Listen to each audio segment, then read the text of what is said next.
வணக்கம் ஃப்ரெண்ட்ஸ். இன்னைக்கு நம்ம பச்சை மொச்சையை வச்சு ஒரு அருமையான சத்தான ரெசிபி எப்படி பண்ணலாம் அப்படிங்கிறத பற்றி பார்க்கலாம். வாங்க இப்போ நம்ம வீடியோக்குள்ளே போவோம். அதுக்கு 2 தக்காளி, ஒரு 10-12 சின்ன வெங்காயம், ஒரு 7-8 பூண்டு உரிச்சது எடுத்து வச்சிருக்காங்க, ஒரு முருங்கைக்காய்,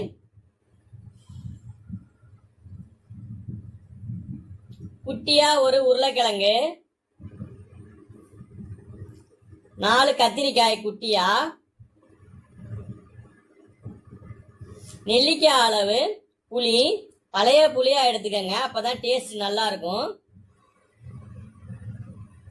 இப்ப நம்ம மொச்சைய உரிச்சுக்கலாம். இந்த மொச்சையில அதிகமான புரதமும் நம்ம உடம்புக்கு தேவையான நார் சத்தும் இதுல இருக்கு. அது கூடவே இதுல இரும்பு சத்து அலாதியா இருக்கு, நிறைய விட்டமின்கள் கலந்துருக்கு. இத வாரத்துல ஒரு நாள் நிச்சயம் சேர்த்துக்கணும். இப்ப நம்ம அடுப்புல கடாய் வச்சுட்டு தேவையான அளவு எண்ணெய் சேர்த்துருங்க.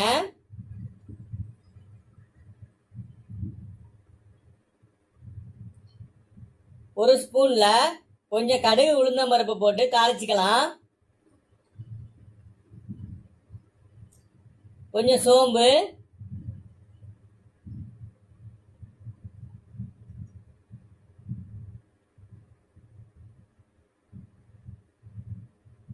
கருவேப்பிலை, நம்ம உரிச்சு வச்சிருக்கிற சிங்கின வெங்காயத்தை அப்படியே போட்டுருவோம், நறுக்கக்கூடாது, அப்பதான் நல்லா டேஸ்ட் வரும். பூண்டையும் அது கூட சேர்த்துட்டு வதக்கிக்கலாம். நல்லா வதங்கினோன்னா தக்காளியை சேர்த்துக்கங்க.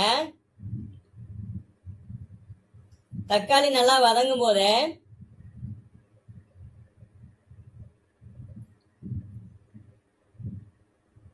லேசா உப்பு சேர்த்துக்கங்க தேவையான அளவு.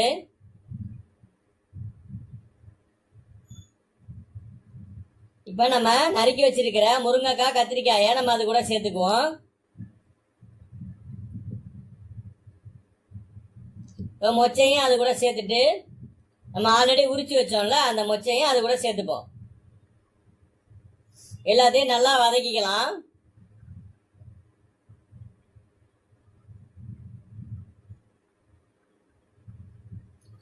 ஒரு 2 நிமிஷம் மூடி போட்டு வேக விடலாம். இந்த டைம்ல நம்ம அதுக்கு தேவையான மசாலா செய்யலாம். 2 ஸ்பூன் அளவுக்கு மிளகாய் தூள், 2 ஸ்பூன் அளவுக்கு மல்லித்தூள்,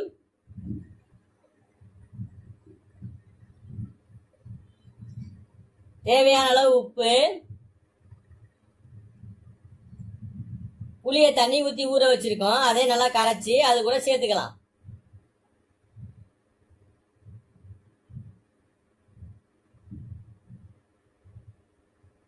இப்ப மசாலாவை நல்லா கரைச்சிட்டு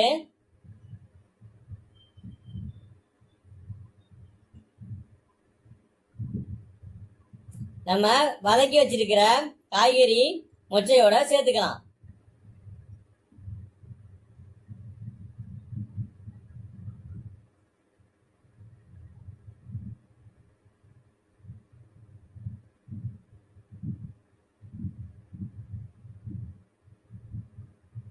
தண்ணி ரொம்ப சேர்க்க வேண்டாம், இந்த அளவே போதுமானது.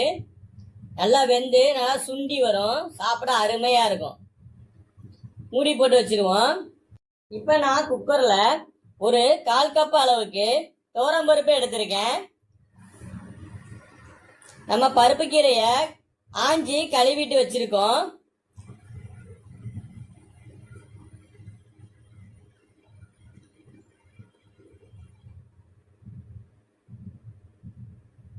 துவரம்பருப்பை நல்லா அலசி எடுத்துக்கலாம்.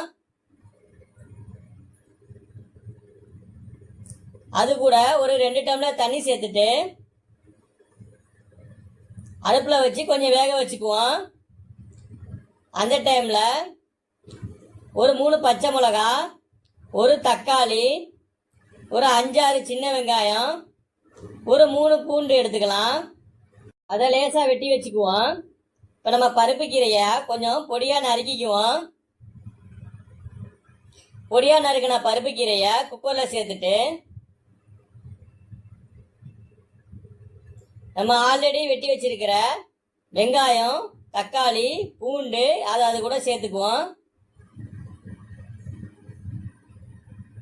லேசா கிளறி விட்டுக்கங்க.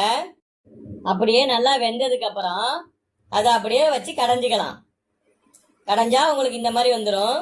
இப்ப நம்ம கடைஞ்சி வச்சிருக்கிற கீரைக்கு தாளிக்கிறதுக்கு தாளிப்பு கரண்டியில கடுகு, உளுந்தம்பருப்பு சேர்த்துட்டு கொஞ்சம் பெருங்காயத்தூள், 2 பட்டை மிளகாய் சேர்த்துக்கலாம். கொஞ்சம் கருவேப்பிலை போட்டுட்டு அதை கீரையில ஊற்றி கலந்து விட்டுறலாம். இப்போ நமக்கு பருப்பு கீரை கடையல் தயாராயிருச்சு. அதே நேரத்தில் அந்த பக்கம் குழம்பு கொதிச்சு நல்லா எண்ணெய் பிரிஞ்சு வந்துருச்சு. பாருங்க எவ்வளவு அருமையா வந்திருக்குன்னு. வெந்து வாசம் கமகமன்னு இருக்கு. இதை நம்ம அரிசி சாதத்தோட சேர்த்து வச்சு அருமையா சாப்பிட்டா உடம்புக்கு ரொம்ப நல்லது. நீங்களும் இது மாதிரி செஞ்சு சாப்பிட்டு பாருங்க. ஆரோக்கியமான அருமையான உணவு. எங்க சேனலை சப்ஸ்கிரைப் பண்ணுங்க.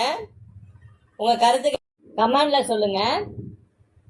உங்க நண்பர்களுக்கு எங்க வீடியோவை ஷேர் பண்ணுங்க. மேலும் இது போல புது புது வீடியோவோட உங்களை மீண்டும் சந்திக்கிறோம். நன்றி ஃப்ரெண்ட்ஸ்.